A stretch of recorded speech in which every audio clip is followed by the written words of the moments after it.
Assalomu alaykum aziz kanalimiz kuzatuvchilari, kanalimizga xush kelibsiz. Agar kanalda yangi bo'lsangiz obuna bo'lishni va videoga like bosishni unutmang.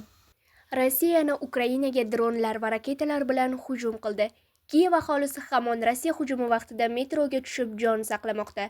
Rossiya qo'shinlari 6 dekabrga o'tar kechasi dronlar va raketalar bilan Ukraina hududlari bo'ylab yopirilmas zarba yo'lladi.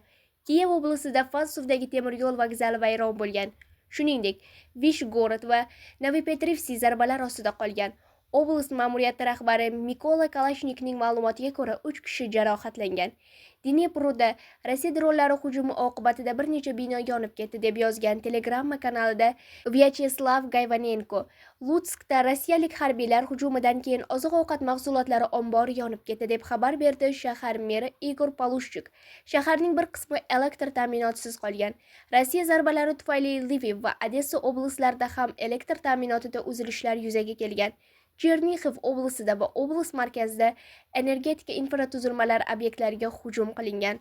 Ukraina qurolli kuchlari havo kuchlari qo'mondonligiga ko'ra, Rossiya qo'shini Ukrainaga jami turli tipdagi 51 raketa va 653 ta dron uchirgan.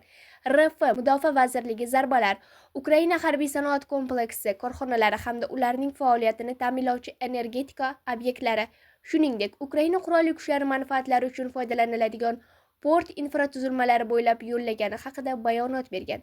Ukraina prezidenti Vladimir Zelenskiy yangi hujum haqida gapirarkan, Rossiya xristianlar uchun muhim bayram vaqtida zarba berganiga urg'u qaratgan.